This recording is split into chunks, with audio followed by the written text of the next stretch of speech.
ফিরে এলাম প্রতিজ্ঞা ধারাবাহিকের পরবর্তী নতুন আপডেট নিয়ে। তো চলো কি থাকছে এই নতুন আপডেটে সে সমস্ত কিছু আমরা দেখে আসি। এবার মোহিনীর কথায় নিজের ভুল বুঝতে পেরে ছুটির সত্যি হিরণময়কে জানিয়ে দিল মিঠুন। হ্যাঁ বন্ধুরা, আমরা এমনটাই দেখতে চলেছি এই ভিডিওটিতে। ঝুমকি যখনই ওই টাকা নিয়ে ধরা পড়ে যায় ঠিক সেই মুহূর্তেই বিভিন্ন জিনিস বানিয়ে বলতে থাকে ওই হিরণময়ের কাছে। এতে করে হিরণময়ের মন গলে যায় এবং সেই সমস্ত টাকাই ঝুমকিকে দিয়ে দেয় হিরণময়। আর যখনই হিরণময় বাড়ি থেকে বেরিয়ে যায় ঠিক তখনই মিঠুন তার কাছে আসে এবং তার কাছ থেকে তার টাকার ভাগটা নিয়ে নেয় আর স্পষ্টভাবে জানিয়ে দেয় সে যদি টাকার ভাগ না দেয় তাহলে এই সমস্ত সত্যি কথা এবার বলে দেবে।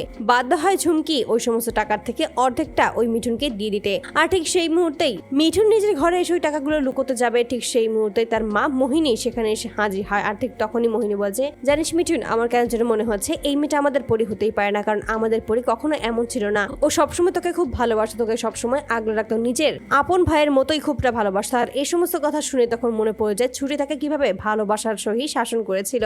আর ঠিক তখনই সে বুঝতে পারে সে আসলে যা করছে সেটা একদম ঠিক নয়। ঠিক তখনই মোহিনী বলছে, আমি যদি কখনো বুঝতে পারি যে এই মেয়েটা আমাদের পরি নয় এবং আমাদের পরি অন্য কেউ, তাহলে আমার থেকে খুশি আর কেউ হবে না। আমি জানি তুইও ঠিক সেরকমটাই খুশি হবে যেরকমটা আমি খুশি হতে পারবো। আমি জানি যে পরি তোকে কতটা ভালোবাসে এবং তুইও তোর পরি দিদি ভাইকে কতটা ভালোবাসিস। তাই আমি চাইবো সবসময় তুই তোর পরি দিদি ভাইয়ের পাশে থাকবি, ওর জন্য কোনো বিপদ না হয়। ওর বিপদ থেকে সবসময় তুই ওকে আগলে রাখবি। তুই ওর একমাত্র ভাই, তাই তুই একমাত্র পারবি ওকে আগলে রাখার জন্য।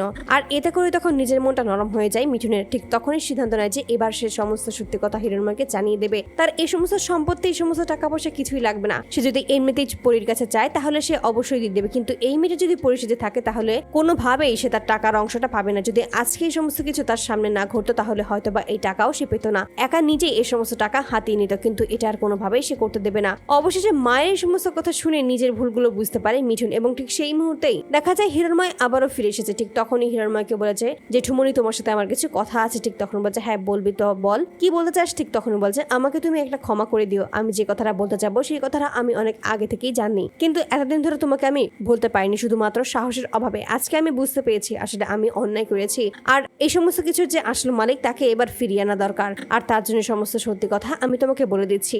এই বলে তখন ছুটির বড়বেলার একটা ছবি দিয়ে দেয় হিরণময়ের কাছে। ঠিক তখন বলছে, এটা তো ছুটি। ঠিক তখন বলছে, না এটাই হলো তোমার মেয়ে পরি, হ্যাঁ এটাই হলো আসল। আর এই বলে তখন সমস্ত কিছুই খুলে বলে এবং সমস্ত সত্য ঘটনা তুলে ধরে হিরণময়ের সামনে। এতে করে হিরণময় খুব অবাক হয়ে যায়। ঠিক তখনই হাত জোর করে ক্ষমা চায় মিঠুন আর বলছে, আমাকে তুমি শেষবারের মতো ক্ষমা করে দিও এই সমস্ত সত্যি তোমার কাছ থেকে এতদিন ধরে লুকানোর জন্য। আসলে সত্যি বলতে আমি আর বাবা টাকার জন্য অন্ধ হয়ে গিয়েছিলাম, সমস্ত কিছু করতে পারতাম, এমনকি তোমার কাছ থেকে তোমার আদরের মেয়েকে দূরে সরে দিয়েছি, অন্য একটা মেয়েকে পরি সাজিয়ে এই বাড়িতে নিয়ে এসেছি, তাই আমাকে তুমি ক্ষমা করো। আর তখনই দেখা যায় ওই ঘরের ভেতরে প্রবেশ করে ঝুমকি এবং সবটা শুনে তখন খুবই অবাক হয়ে যায়। এই সমস্ত কি করছে মিঠুন, সে তো কিছুই বুঝতে পারছে না। অপরদিকে মোহিনী যখনই সবটা শুনতে পায় ঠিক তখনই সে বুঝতে পারে তার ছেলেটা সত্যি কত ভালো। যাই করুক না কেন, অবশেষে যে নিজের বোনের জন্য এতটা করতে পেরেছে এতে করেই খুশি হয়ে যায়। তো বন্ধুরা, তোমরা কি চাও যেন এবার এভাবেই মোহিনীর কথা শুনে নিজের ভুলগুলোর জন্য বুঝতে পারে ওই মিঠুন এবং ছুটি যে আসলে পরি সেই সমস্ত সত্যি যেন এবার হিরণময়ের কাছে তুলে ধরে? অবশ্যই তোমরা তোমাদের মতামত কমেন্ট বক্সে জানতে ভুলো না। ধন্যবাদ।